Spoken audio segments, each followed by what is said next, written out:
Hey everyone, this is Patrick, and it is time to do another edition of First Impressions. I changed the title from First Reactions to First Impressions because I didn't want people. First reactions are a particular type of video where people are like shocked to hear Metallica riffs for the first time, and these are my first reactions, my first initial impressions of either the first or second listen of an album, but I'm changing the title to First Impressions. So this is my first entry for 2024, and I'm going to go over some 6 releases that I've listened to that are mostly metal, but all heavy, all extreme music releases from 2024 so far. I have 4 releases from this past Friday, January 19th, and then I have a couple from the previous Friday. Okay, first up is Infant Island with Obsidian Wreath.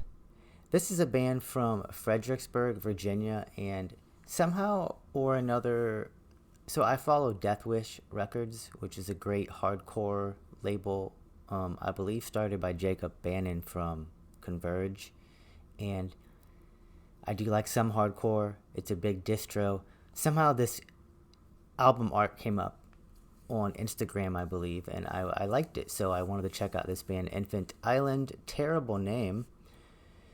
Cool album art. I like the singles for what they were when they showed up, and now here's the whole album. So Infant Island play a blackened post-hardcore and screamo blend of music. There's these really shrill vocals. Think of Death Heaven, Portrayal of Guilt, Full of Hell, Liturgy, that sort of that ecstatic, that agriculture band from last year, that ecstatic type of black metal.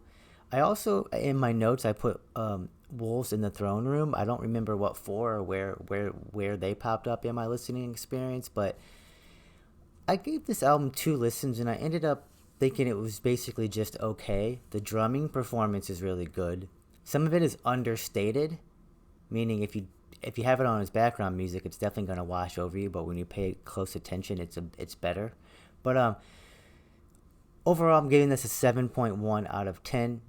Infant Island, Obsidian Wreath. If you do like blackened screamo, check this out.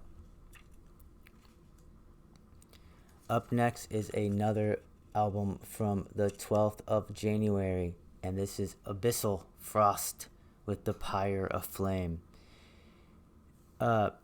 This band is from Atlanta and has members from Charlotte, North Carolina as well. This is their, I believe, debut album. They give you 10 tracks, almost 26 minutes of music. I think of this as like death metal for deathcore fans. It does sound very digital, like a digital sounding distortion. I'm pretty sure I don't know what I'm talking about there. I'm pretty sure some distortion that I hear as organic or analog is actually digital, because all these plugins and everything sound great right now. But this for sure really sounds digital to me, which I didn't like. Some of the bands that I think about that they sound like are like Cannibal Corpse, Revocation, but again, really death metal for deathcore fans. There's like 3 or 4 instrumentals or interludes that sort of disrupt the flow and they don't really sound like they fit on the album. Very weird album. 6.5 out of 10. Okay, let's move on to this week's past releases. So first up is a band that I saw going around Twitter. Really cool album art. Upon Stone, Death, Mother, Moon. 9 tracks, almost 32 minutes of music. This is their debut album out on Century Media. Band's from Los Angeles, California. And this is some mellow death in the style of At the Gates, Early in Flames, sort of a melodic metalcore bands. It features Brian Fair from Shadows Fall. So definitely that little 2000 to 2005 metalcore scene types. If you like those sounds, you might like this, but it definitely is not metalcore. This is melodic death metal. If you like that Majesty's record from last year, similar vein. A lot of the energy and momentum does sound like black metal as well. I am going to give this another listen. I like this. I'm picky about melodic death metal, so I do like this enough to give it another listen. This is a 7.4 out of 10 for me. Upon Stone, Death, Mother, Moon. Up next is a demo, and this is Perishing with their Lethum demo out on Caligari Records. This band's from Costa Rica. This is their first release ever, and they give you a 4-track, 23-minute and 37-second demo. This is killer stuff. This is Death Doom. Track 1, Tenebris Resurrection. Almost the first 2 minutes of this 5-minute track is just this doom-ridden, funereal-paced track. But the drums sort of tell you that there's something more coming. It starts to build into this blast-filled, chuggy death doom. It even ends with sort of this skanky 2-step part. Their sound reminds me of Mortiferum, Ripakulu, and Winter. So if that sounds good to you, heavy stuff. Cool demo. It's out on Caligari, you should check it out. Perishing, Ludum, I give this an 8.1 out of 10. Alright, another big release as far as metal Twitter goes was this Resin Tomb debut album called Cerebral Purgatory, out on Transcending Obscurity Records. Big label on metal Twitter. 8 tracks, almost 29 minutes of music. This is some sludgy death metal out of Australia. They've been around since 2019, but this is their debut full length.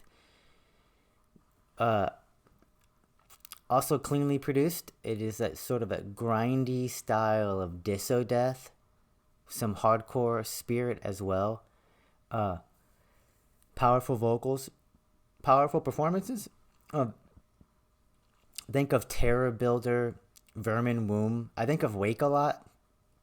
Dark atmospheric, grinding death metal.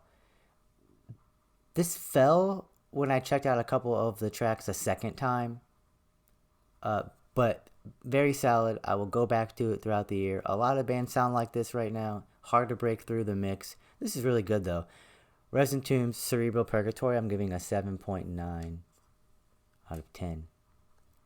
And next up was my favorite release that I've come across so far in 2024. This is Vemod, or Vemod, with The Deepening. This is a band from Norway. This is their second LP, their first in a dozen years though. This is out on Prophecy Productions. This is 6 tracks and 48 minutes of music. So 6 tracks, 48 minutes, so you're getting longer tracks. And that's what you get. You get, basically side A has an intro, and then 2 long tracks, and then there's another instrumental, and then 2 long tracks on side B. Very beautiful, haunting, atmospheric black metal. They also incorporate shoegaze and some post-punk, post-metal influences.